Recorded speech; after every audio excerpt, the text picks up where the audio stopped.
तरफ से आ रही कि आप एसआईटी बनाएं या इसके लिए अलग से सीबीआई जांच भी कराएं। अब तो पॉलिटिकल पार्टीज में भी इसमें काफी सारी बातचीत हो रही है आपस में। शुभम महाजन, ये बताइए, एक विवेक तन्खा है, मध्य प्रदेश से राज्यसभा के सांसद है, उन्होंने एक ट्वीट किया था जो मैं देख रहा था कि एक्स की पोस्ट की थी कि 720 में से 700 अंक पाने वाले सभी छात्र एक ही क्षेत्र के हैं, फरीदाबाद के। क्या ये बात सही है? और अगर ये सही है तो इसके मायने क्या हैं? और जैसा अभी अमरीक जी भी कह रहे थे कि ये कभी उन्होंने भी पहले नहीं देखा अपने इतने बड़े कैरियर में कि इतने सारे लोगों को एक साथ फुल मार्क्स आ जाए। जी, ये बात सही है। और 720 67 बच्चों को, 67 स्टूडेंट्स को, which is remarkable, which is I think is impossible. तो जो ट्वीट आया था कि एक ही सेंटर से बच्चे टॉपर है या वहां से 700 के ऊपर अंक उन्हें ज्यादा है, ये पॉसिबल ही नहीं है, क्योंकि ऐसा हो नहीं सकता कि उनके जो सीट नंबर है वो मैच किए गए, सब 720 वालों के सीट नंबर सेम थे। तो ये तभी हो सकता है जब कोई धांधली हुआ है ये सिस्टम में। तो ये जो अभी एनटीए में प्रेस कॉन्फ्रेंस की, उसमें जांच करेंगे ये बताया, उसमें कुछ एक क्लैरिटी नहीं मिली, क्योंकि हजारों बच्चों के पेरेंट्स हमारे टच में, काफी कंफ्यूजन का माहौल है। और आपने देखा होगा काफी स्टूडेंट्स डिप्रेस्ड हो गए। ये एग्जाम ही उसी तरीके का है कि एक इमोशन होता है बच्चों के लिए, उनका करियर इसके ऊपर डिपेंडेंट होता है। तो जो वो एक सेंटर की बात है, मेरा सवाल ये है कि क्या पता हमें कि वो बाकी सेंटर पे भी नहीं हुआ है, क्योंकि ये तो एक टेलीग्राम का वीडियो आया है जिसमें कुछ 4 मई को पेपर लीक होते हुए दिख रहा है, कुछ पैसे मांग रहे हैं। अभी हमें पता नहीं वो सही है या गलत है, बट सब जगह सोशल मीडिया पे वो वीडियो प्ले हो रहा है। बट अभी अगर ये 22 लाख बच्चे में एक सेंटर पे हो सकता है, तो इसकी क्या गारंटी है कि ये कहीं और पे नहीं हुआ है? ये मेरा एनटीए को एक सीधा सा सवाल है। राइट सुमित, तो देखिए कई तरह की चीजें हैं। ग्रेस मार्क्स पे तो बहुत कुछ हुआ, सुप्रीम कोर्ट से उसका एक आकलन आ गया, ठीक है, हम उसको देखें। माननीय सुप्रीम कोर्ट ने एक फैसला दिया कि भाई आप इतने लोगों का करा लो फिर से, और एनटीए की तरफ से आया कि करा लेंगे, मतलब नहीं, अगर वो एग्जाम देते हैं तो फिर उनके पुराने वाले मार्क्स माने जाएंगे और आए तो रीअपेयर हों। तो क्या ये काफी है? नंबर 1। नंबर 2, जो पेपर लीक की बात है, अभी उसके लिए तो इनकार ही आ रहा है कि कहीं कोई पेपर लीक नहीं हुआ है और ये बात गलत है। हालांकि आज मंत्री जी ने थोड़ा कहा कि इस तरह की खबरें आ रही है और हम इस पर ध्यान देंगे या इसकी जांच कराएंगे, लेकिन कोई पुख्ता चीज नहीं है। क्या लगता है आपको कि क्या इसका अप्रोच होनी चाहिए? नहीं तो फिर ये मामला रफा दफा हो जाएगा, जैसे अभी अमरीक साहब कह रहे थे। देखिए, पहला दूसरे चीज से मैं स्टार्ट करता हूं। जो आपका दूसरा सवाल था कि पेपर लीक हुआ है नहीं हुआ है, और हम बोल रहे हैं कि हमें पुख्ता सबूत नहीं मिल रहे हैं। लेकिन सबूत आपके पास चलकर नहीं आएंगे, आपको इन्वेस्टिगेशन करनी पड़ेगी। इन्वेस्टिगेशन के लिए आपको जल्दबाजी नहीं करनी है, इंडिपेंडेंट एजेंसी इन्वॉल्व करनी है। बिहार में, गुजरात में एफआईआर फाइल हुई है, बिहार के अंदर, पटना के अंदर काफी ज्यादा इन्वॉल्वमेंट आइडेंटिफाई किया गया है for a paper at this size. और हम बोल रहे हैं कि 67 AIR1 650 के ऊपर 30,000 रैंक गवर्नमेंट कॉलेज नहीं मिल रहा है आपको, तो कुछ तो गलती हुई है। और ये हो ही नहीं सकता कि गलती नहीं हुई है। बात यह है कि गलती क्या है, एलिगेशन करना कि पेपर लीक हुआ है या क्या गलती हुई है, ये बोलना गलत रहेगा। मुझे लगता है कि इन्वेस्टिगेशन होनी चाहिए। काउंसलिंग 6 तारीख को नहीं होनी चाहिए, उसको प्रोविजनल बना देना चाहिए। एक बच्चे को आप सीट नहीं दे रहे हो, दूसरे बच्चे को सीट दे रहे हो। सुप्रीम कोर्ट ने बोला है कि हमारे पास राइट्स हैं कि हम उसको रिवर्ट बैक करा सकते हैं। पर आप समझिए कि बच्चों के इमोशन के साथ आप क्या कर रहे हैं। आज बच्चा फिजिक्स, केमिस्ट्री, बायोलॉजी पढ़ता है, या वो प्रदर्शन करे सड़क पे जाके, वो धरना दे, वो प्रोटेस्ट करे, वो हाई कोर्ट पे जाए, क्यों करना है उसको? ये काम नहीं करना चाहिए। हम उनकी आवाज उठा रहे हैं, गवर्नमेंट को उनकी सुननी चाहिए, सुप्रीम कोर्ट को सुननी चाहिए। जो भी हो रहा है बहुत गलत हो रहा है, इस साल के लिए भी गलत हो रहा है, अगले साल के लिए भी गलत हो रहा है। ये जो इंस्टीट्यूट, ये जो एग्जाम है, इतना बड़ा एग्जाम है जिसके अंदर हम बोल रहे हैं कि जहां बच्चे जो निकलेंगे वो डॉक्टर बनेंगे, वो आपका मेरा इलाज करेंगे। मतलब I can not think of any other profession which is probably more noble. तो मेरा मानना ये है कि जांच होनी चाहिए, पेपर लीक होने की संभावनाएं हैं, जांच होनी चाहिए। और जो पहला क्वेश्चन है कि 1563 बच्चों का रीटेस्ट करा के हमने प्रॉब्लम सॉल्व कर दी है क्या? मुझे लगता है कि हमने प्रॉब्लम को हैंडल किया है। एनटीए जो है इस प्रॉब्लम को कोशिश कर रही है कि ये साबित हो जाए कि प्रॉब्लम थी ही नहीं, और ये 10 दिन से चल रहा है। अब जाके उन्होंने उसको एक टॉफी दे दी है बच्चों को कि देखिए 1560 लोगों का हम री एग्जाम करा रहे हैं। इससे किसी की प्रॉब्लम सॉल्व नहीं हो रही है। जो बच्चा आज भी 630 मार्क्स लेके बैठा है, उसको कॉलेज नहीं मिल रहा है, उसकी प्रॉब्लम कौन सॉल्व करेगा? सही है जी। महेश्वरी जी, अब थोड़ा पीछे चलते, ये तो इस साल की कहानी हो गई, लेकिन अगर हम नीट का पूरा इतिहास देखें जब से परीक्षा शुरू हुई और एनटीए से करा रहा है, क्या हर साल इस तरह की चीजें हुई, छोटे पैमाने पे, बड़े पैमाने पर, या आप लोग चूंकि इस फील्ड में है, इससे बिल्कुल लगातार कनेक्टेड हैं, तो आपको ज्यादा पता होगा, तो या अभी तक सब कुछ नीट एंड क्लीन था, ऑल ऑफ सडन ये एक साल ऐसा आ गया, इसके कारण हो सकते हैं कई, या इसमें जांच होगी तो शायद पता चलेगा, या पहले से ही इस तरह की चीजें होती अब ये इस लेवल पर पहुंच गई कि इतना बड़ा एक्सपोजर हो गया? आप ही बताएंगे हमें। देखिए, नीट का एग्जाम पहले एआईपीएमटी के नाम से होता था और ये सीबीएसई कराता था। 2015 में एक बार पेपर आउट हुआ था, उसमें भी काफी इस तरह का बच्चों ने और कोचिंग इंस्टीट्यूशंस ने, पेरेंट्स ने अपनी आवाज उठाई थी और उसको फिर बाद में मतलब दोबारा री एग्जाम कराना पड़ा। जब से नीट होने लगा है तब से कोई इशू नहीं आया है, परंतु इस साल की जो स्थिति है इसको देखकर अभी डाउट होने लगा है कि पहले भी होता होगा। इस साल जो सबसे बड़ी गलती जो नीट से हुई, मतलब मुझे लगता है जो लोग मैनेज कर रहे होंगे, क्योंकि ये पकड़ में कैसे आया, जब आपने 718 719 नंबर दे दिए तब पकड़ में आया कि अच्छा ये नंबर तो आ ही नहीं सकते, तो आए कैसे, और उसको कवर करने के लिए ग्रेस मार्क्स की स्टोरी लेकर आए। तो हो सकता है कि ये तो पहले भी हो रहा हो, परंतु किसी को पता न पड़ा हो और इतने स्केल पर नहीं हो। जब आपने 67 बच्चों को 720 आउट ऑफ 720 दे दिए तो पकड़ में आया। तो ये तो बड़ा इन्वेस्टिगेशन का इशू है कि क्या पिछले साल भी ऐसा हो रहा था?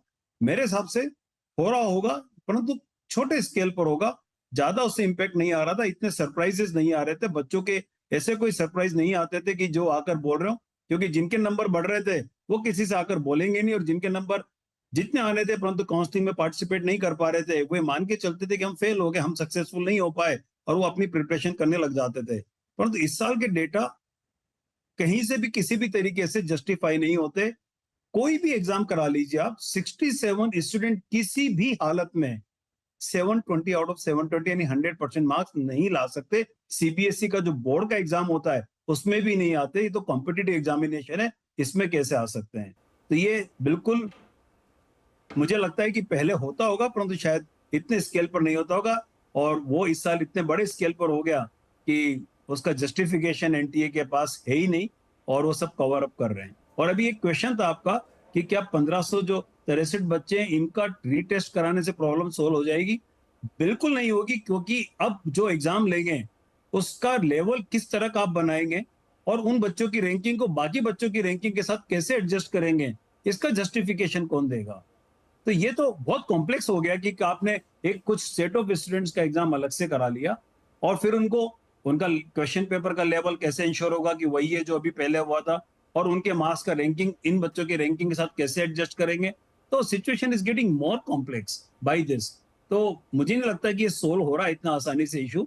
बहुत, जैसे अभी हमारे एक पैनलिस्ट ने बोला था कि थोड़ा ठहर कर, समझ कर, सोच समझ कर काम करने की जरूरत है, थोड़ा ठहराव की जरूरत है, सारे पहलुओं को देखने की जरूरत है, थोड़ा इन्वेस्टिगेशन की जरूरत है, और उसके बाद जो बच्चों के भविष्य को लेकर जो राइट डिसीजन है वो लेने की जरूरत है। अदरवाइज ये इशू और डे बाय डे कॉम्प्लेक्स होता जा रहा है, और इसमें 100% जब ये कंक्लूड होगा, अगर इसी तरह से हुआ तो लाखों बच्चों के साथ इनजस्टिस हो जाए। जी अमरीक साहब, जो मेडिकल वाला क्षेत्र है पूरा, ये हम सब जानते हैं कि इसमें अब सच्चाई और आरोप और क्या है और बातें वो अलग बातें हैं, लेकिन इसके लिए बहुत अंधाधुंध पैसा चलता है। एक एक सीट के लिए लाखों और करोड़ों रुपए में बातचीत होती है। व्यापम जैसे घोटाले हमने देखे हैं जो कि सबके सामने आए थे, निकले थे, सब कुछ है, तो आशंकाएं तो बनेंगी, सवाल तो उठेंगे। क्या वो चीज इतनी बड़ी एजेंसी के साथ, जिसे हमने एक सेंट्रलाइज एजेंसी बनाया, यहां पर भी इस तरह की आशंकाएं हो सकती है? बिहार में हमने ये भी सुना कि लीक हुआ, या और सेंटर्स पे हमने सुना कि मतलब वो प्रॉक्सी स्टूडेंट्स को बिठाया गया, इस तरह की बातें आती हैं हमेशा। अब कितनी सच, कितनी झूठ, कितनी सही, कितनी गलत, ये एक अलग चर्चा का विषय हो सकता है। और पैसे का इन्वॉल्वमेंट खासतौर पर एमबीबीएस की सीटों के लिए, ये भी बात छुपी नहीं किसी से। बिल्कुल सही। देखिए जी, आपने ये बात बिल्कुल ओपन है, ठीक है जी, अंदर खाते लोगों को नहीं पता लगता, लेकिन रियलिटी ये है कि सबको पता है कि इसमें बहुत बड़े एक पैसे की इन्वॉल्वमेंट यहाँ पर रहती है। और दूसरा, इसकी जो रूट कॉज, जो सबसे बड़ी रूट कॉज है, ये हो क्यों रहा है, इसके सबसे बड़ी रूट कॉज ये है कि देखिए 13,16,000 बच्चों ने इस साल नीट क्वालिफाई किया। देने के लिए सीटें हमारे पास 1,20,000, तकरीबन सिर्फ 8-9% के आसपास की सीट है। अगर आप पिछले सालों का ट्रेंड देखेंगे, हमारे पास 2020 में 10% सीट थी जितने बच्चों ने क्वालिफाई किया था।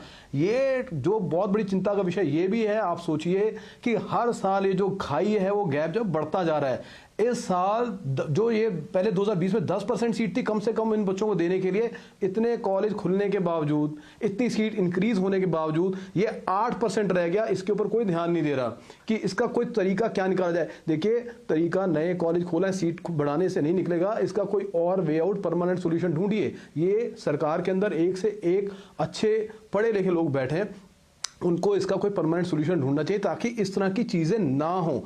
अगला पॉइंट जो आपने बोला कि क्या ये पिछले सालों में होता था, बिल्कुल होता होगा, थोड़ा थोड़ा हर जगह होता होगा, लेकिन दिमाग से काम करते होंगे। इस बार नकल करने के लिए जो कहते हैं ना, अकल का इस्तेमाल जरूरी है, इस बार नकल करते हुए अकल का इस्तेमाल नहीं किया गया। हर बच्चे ने जिसके पास वो पेपर आया होगा, सबको लगा कि मुझे 720 ही लाने हैं, और जो प्लानर था उसने ये नहीं सोचा कि किसी को कह देता कि 720 मत लाना, नहीं तो नजर में आ जाओगे, थोड़ा नंबर कम का पेपर दे के आना, 670-80 का दे के आ जाना। यही अगर 670-80 का दे के आया होता तो शायद आज नजर में नहीं आते। सो ये सबसे बड़ा कारण ये भी रहा कि जो जिन लोगों ने ये चीजें करवाई, देखिए ये सारे हमारे जितने पैनलिस्ट बैठे हैं वो भी सब एक ही बात कह रहे हैं कि इतने सारे स्टूडेंट्स का 720 नंबर आना नामुमकिन है, चमत्कार है। भाई यहाँ तो पेपर इतना हल्का बना, इतना हल्का बना, अगर इतना हल्का बना तो फिर नीचे वाले बच्चों के इतने कम क्यों आए? सो इसमें ये चीज़ों इसमें कोई शक शुबा नहीं है कि कुछ इस तरह की चीज़ें हुई हैं। और ये भी तय है कि जो नकल जब इन बच्चों ने की, ये पकड़ में इसलिए आए क्योंकि उन बच्चों ने नकल करते हुए अकल नहीं लगाई, ये रीज़न है। सो दोनों चीज़ों की पैसे की इन्वॉल्वमेंट है, क्योंकि हर बच्चे का लालच ये था कि अगर हमारे 720-780 नंबर आ जाएंगे या 680 इस तरह के नंबर आ जाएंगे तो गवर्नमेंट मेडिकल कॉलेज मिल जाएगा। क्यों? अगर इसके लिए 30-40 लाख रुपए देना भी पड़ जाए तो दे दो। क्यों? अगर उन बच्चों का 500-550 स्कोर आता और वो किसी प्राइवेट मेडिकल कॉलेज में एडमिशन लेना जाते तो भाई साहब 1 करोड़ रुपए से कम का खर्चा नहीं आता। और ऐसे में गवर्नमेंट मेडिकल कॉलेज मिल जाए ये करके तो बढ़िया, बहुत बढ़िया पौबारा है इसके अंदर। तो ये सारी चीजें हमें समझने कि इन चीजों को एलिमिनेट अगर हमें करना है तो रूट कॉज पे अटैक करना पड़ेगा। रूट कॉज पे ऊपर चीजों की इंक्वायरी करवा लो। इस बार का स्कैम पकड़ लोगे, अगले बार क्या होगा? क्या पिछले सभी स्कैम खुलवाएंगे या पिछले सारी चीजें उठवाएंगे, खुलवाएंगे? ये पॉइंट ना बहुत डीपली सोचने वाले हैं। वी आर तो काउंसलर, हमें तो हर साल की और हर जगह की, हर स्टेट की चीजें पता होती हैं कि कहां पर क्या चल रहा है, कहां पर क्या हो रहा है, जो ऑन कैमरा कई बार हम नहीं कह सकते, लेकिन ये सारी चीजें इसमें रहती हैं। जी जी बिल्कुल। नहीं, अब इस पे तो खुल के बात हो ही रही। पीयूष, मुझे बताइए, स्टूडेंट्स के बीच में भी ये बातें बड़ी आम होती हैं कि इस तरीके से वेस्ट बंगाल में क्या सिस्टम है या किस तरह का कोचिंग सिस्टम है, आई डोंट नो, लेकिन आप हमें बताएंगे जहां पर ये बच्चे आपस में बात करते हैं कि भाई ऐसे मिल सकता है, उनका तो देखिए ऐसा हो गया, वहां पैसा चला गया। क्या आपके स्टूडेंट्स के मन में भी इस तरह की सारी चीजें रहती कि बहुत सारे लोग तो पैसे के दम पे एडमिशन ले लेंगे? हाँ, जैसे कि मेरा एक दोस्त है, मेरे साथ ही कोटा में प्रिपरेशन ले रहा था, तो वो शायद मालदा या मुर्शिदाबाद से बिलोंग करते हैं। तो वो मुझे पूछ रहा था कि पीयूष, सेमी गवर्नमेंट या फिर प्राइवेट कॉलेज में फीस कितना होगा? तो मैंने पूछा, तेरे बाप का इतना है क्या दौलत? बोला कि हाँ, देख लेगा। तो उनका तो हो जाएगा प्राइवेट में, मान चलते हैं। मेरा तो पापा नॉर्मल गवर्नमेंट नौकरी करते, स्कूल टीचर है, तो मेरा क्या होगा? बात वही पे मतलब है। और 2-3 जो दोस्त है उनका भी जो मेट्स है अपना क्लासमेट, उनका भी 630 आ रहा है, किसी का 655 आ रहा है। एक दोस्त है वो बिहार से बिलोंग करता है तो उसका 656 आ रहा है। वो भी टेंशन में है क्योंकि बिहार में भी कट ऑफ शायद हाई जाएगा। और बाकी जो दोस्त है वो 630, 635, वो लोग भी थोड़ा टेंशन में, थोड़ा नहीं बहुत ही ज्यादा टेंशन में है। तो देखिए ये बानगी है। शुभम, जैसा अभी अमरीक साहब ने भी कहा, पीयूष ने भी हमें बताया, और मैंने कहा ना कि ये बातें तो हमेशा से सुनते रहे, अलग अलग लेवल पे होती है। और शायद एक जो दक्षिण हम बात कर रहे थे तमिलनाडु की, कि वहां तो बाकायदा उन्होंने कोशिश की है कि ये नीट से निकल जाए, उनका अपना परीक्षा सिस्टम हो। क्या ऐसा लगता है, अब मैं किसी पे आरोप प्रत्यारोप तो नहीं लगा सकता यहाँ सीधे बैठ के, लेकिन ये पूरा एक तरह का सिंडिकेट टाइप का मामला है। वो तो इस साल चीजें कुछ इस तरीके की हो गई, जैसे सर बोले कि नकल में अकल नहीं लगी, एक साथ इतने नंबर आ गए तो हाईलाइट हो गया। लेकिन अगर आप इसे अच्छे से मैनेज करें तो पता भी नहीं लगेगा कि क्या हुआ और क्या नहीं हुआ पीछे से, लेकिन ये खेल चलता रहता है। करेक्ट जी। और एक चीज पर मैं रोशनी डालना चाहूंगा जो काफी ज्यादा फोकस में नहीं रहा है, जेडब्ल्यू मेन एक ऐसी परीक्षा है जो नीट के साथ होती है इंजीनियरिंग के लिए, अपनी नीट होती है मेडिकल के लिए। तो जो जनवरी में एक रिजल्ट आया था वो काफी शॉकिंग था काफी बच्चों के लिए, क्योंकि एक स्लॉट में जो बच्चों को 90 मार्क्स थे उनको उस पे 90 परसेंटाइल थे, और वही दूसरे स्लॉट में उनको 70, 30, 40 इतना वेरिएबिलिटी था। और इस बार का result one of the most shocking result था लास्ट 5 इयर्स में। अभी मजे की बात यह है कि एनटीए ही वही संस्था है जो जेडब्ल्यू मेंस करवाती है। इस बार स्कोर भी नहीं दिया गया, सीधा परसेंटाइल दिया गया। तो ये चीजें जो आप बोल रहे हैं कि पीछे ये चीजें नीट के साथ हुई है कि नहीं हुई है, हमें जेडब्ल्यू की भी जांच करनी चाहिए कि ये सब तब हुआ था या नहीं हुआ था, क्योंकि काफी सारे बच्चों ने तब आवाज उठाई थी। बट फर्क ये है कि आज बच्चों का अगर जेडब्ल्यू मेन नहीं निकलता है तो उनके पास इंजीनियरिंग के बहुत सारे अलग अलग विकल्प है। तो इतना ज्यादा सीरियसली वो मामले को लिया नहीं गया था, मुझे काफी अच्छे से याद है। काफी सारे पेरेंट्स वरीड थे वो टाइम पे। बट अभी नीट एक यूनिक एग्जाम है इंडिया में, जिसके अलावा आपके पास ऑप्शन नहीं है। जैसा आपने बोला कि पैसों के ऊपर काम होते हैं फिर प्राइवेट कॉलेजेस में, तो जो तमिलनाडु का जो एक अप्रोच है, मैं उसको काफी हद तक सही मानता हूँ। दूसरी चीज, जो ऑल इंडिया एग्जाम्स हो रही है, कैट, क्लैट, जैट, उसके बाद में जेडब्ल्यू मेंस, जेडब्ल्यू एडवांस, ये सब ऑनलाइन होती है। उसके अलावा ये स्लॉट्स में होती है, शिफ्ट होती है, अलग अलग दिन पे अलग अलग पेपर आता है, तब जाके मैनेजमेंट बराबर से हो सकता है और कोई धांधली नहीं हो सकता है। तो मुझे ये समझ में नहीं आता है कि क्यों आपको ऐसी जरूरत पड़ी है कि ये एग्जाम आप ओएमआर शीट पे ही करवाते हो और उसके बाद में 1-2 दिन में ही ये एग्जाम खत्म किया जाता है, जबकि आपको पता है 20 लाख से भी ज्यादा कैंडिडेट्स ये एग्जाम में बैठते हैं। तो ये काफी अलार्मिंग चीजें हैं। और जैसे मैंने आपको बोला कि ये एक संस्था के ऊपर पहले भी सवाल उठ चुके हैं, बट इस बार जो धांधली हुआ है इतने बच्चों के साथ में, अगर ये काउंसलिंग उस तारीख को रुकता नहीं है 6 तारीख को, तो ये काफी बड़ा इंजस्टिस होगा स्टूडेंट्स के लिए, काफी डिप्रेसिंग रहेगा। और एक जो बिलीफ है एजुकेशन सिस्टम के ऊपर, एग्जाम्स के ऊपर, वो बिलीफ उठ जाएगा। तो मैं यही चाहता हूँ कि आज के डेट में जितने भी कोचिंग सेंटर्स है या काउंसलिंग सेंटर्स है, वो सब एक हेल्दी कंपटीशन बना के एक एकजुट होकर यूनिटी में ये चीज से लड़ाई करे, ताकि हमारे बच्चों का जो फ्यूचर है वो सेफ रह सके। क्योंकि डॉक्टर एक profession is not just a profession, we consider them as next, they are considered as god. So आप वो प्रोफेशन के साथ आज खिलवाड़ कर रहे हो, वो मुझे नहीं लगता कि ये बराबर है। और ये जो जजमेंट या जो प्रेस कॉन्फ्रेंस के अलावा थ्रू ये जो चीजें बाहर निकल के आई, ये काफी गलत है। जी इस बार महेश्वरी जी एक और चीज हुई कि जो मैंने पढ़ा उसके हिसाब से कि जो रिजल्ट तय डेट थी उसके भी 10 दिन पहले ही आ गया। इस पर भी कई लोगों ने सवाल उठाए कि इतनी जल्दी क्या थी रिजल्ट को लेकर आने की, जो डिसाइडेड डेट थी उससे 10 दिन पहले। आमतौर पे हम ऐसा देखते नहीं, रिजल्ट आगे ही बढ़ते हैं, पीछे नहीं आते कभी। ये बिल्कुल सही है। जिस दिन इलेक्शन के रिजल्ट आ रहे थे उस दिन ये रिजल्ट डिक्लेयर किया गया। इसमें भी बहुत से लोगों का ये मानना है कि शायद ये उस दिन इसलिए डिक्लेयर किया गया कि जो नेशनल न्यूज है हमारे इलेक्शन की उसमें ये कवर अप हो जाए और ज्यादा लोगों का ध्यान न जाए। परंतु रिजल्ट जल्दी निकालना शायद एक हो सकता है कि उनकी तैयारी हो गई पूरी और उन्होंने रिजल्ट निकाल दिया। वो एक बात समझ में आती है, बहुत बार आप रिजल्ट जल्दी निकाल सकते हैं, परंतु रिजल्ट को जल्दी निकालने के पहले एनटी के अथॉरिटीज ने कम से कम रिजल्ट का एनालिसिस किया होगा। उनको भी दिखा होगा कि 67 बच्चों के 720 आउट ऑफ 720 आ रहे हैं, कुछ बच्चों के 718, 719 आ रहे हैं, जो कि किसी भी टेक्निकल कैलकुलेशन से पॉसिबल नहीं है। और उनके पास अगर उनको लगा था कि हाँ उन्होंने एनालाइज करा था तो और ग्रेस मार्क्स का उनको आइडिया था, तो फिर वो ग्रेस मार्क्स की पूरी एक नोटिफिकेशन निकालते, सब बच्चों को जस्टिस मौका देते, पूरा तरीके से रिजल्ट निकालते, ट्रांसपेरेंसी रखते कम्युनिकेशन में, तो शायद ये सारे इशू नहीं आते अगर वो सही हैं तो। और अगर उनके मन में कोई ऐसा था, कोई ऐसी बात थी जिसको वो कवर अप करना चाहते थे, जो कि मुझे लगता है और काफी लोगों को लगता है, और इसीलिए उन्होंने रिजल्ट को जल्दी निकाला। अदरवाइज ट्रांसपेरेंट, वो बोलते हैं कि हमने कोर्ट में जो बच्चे पहुंचे थे उन बच्चों को ग्रेस मार्क्स दिए हैं टाइम लॉस के लिए, परंतु इसका ट्रांसपेरेंट तरीका होता कि कोर्ट ने तो चलिए कुछ बच्चे पहुंच पाए, उनके पास जब ये नोटिफिकेशन, जब ये ऑर्डर आया तो उनको पूरे देश में नोटिफिकेशन निकालना चाहिए था कि भाई जिन बच्चों का भी टाइम लॉस हुआ है उनको एक अपॉर्चुनिटी कि आप हमें बताइए, हम इन्वेस्टिगेट करके आपको ग्रेस मार्क्स देंगे। परंतु वो नहीं बताया, रिजल्ट जल्दी निकाला, रिजल्ट के साथ ये नहीं बताया कि ग्रेस मार्क्स दिए हैं। बाद में लोगों ने पूछा तो बताया। ये जो सारे इवेंट हो रहे हैं ये सब कुछ कोई ना कोई ऐसी गड़बड़ को इंडिकेट करते हैं जो एक्सप्लेन नहीं कर सकता कोई भी, और साफ साफ समझ में आता है कि it is being managed somehow somewhere. और इसने पूरी क्रेडिबिलिटी पे क्वेश्चन डाल दिया। अब मान लीजिए आप ओएमआर को स्कैन करते हैं, सामने आपकी एक स्प्रेडशीट खुल जाती है, उसके अंदर सब बच्चों के नंबर लिखे हुए हैं, आप किसी के भी कुछ भी बढ़ा दीजिए। अब तो लॉटरी की तरह का गेम हो गया। किसी को पता ही नहीं। अगर किसी के पास कंट्रोल है और 1500 बच्चों से ज्यादा बच्चों के नंबर आप बढ़ा सकते हैं, तो आप तो 1.5 लाख के भी बढ़ा सकते हैं, आपकी मर्जी पड़े जिसके बढ़ा सकते हैं। तो फिर तो पूरी क्रेडिबिलिटी देखिए, अब क्लेम तो कुछ बच्चों ने ऑनलाइन ऐसे भी किए हैं कि जब उन्होंने आंसर शीट आने के बाद या आंसर्स रिवील होने के बाद अपने जब नंबर मिला है तो उनके नंबर 600 प्लस में आ रहे थे, पर जब एक्चुअल उनका रिजल्ट डिक्लेयर हुआ तो वो 300 से भी कम रह गए।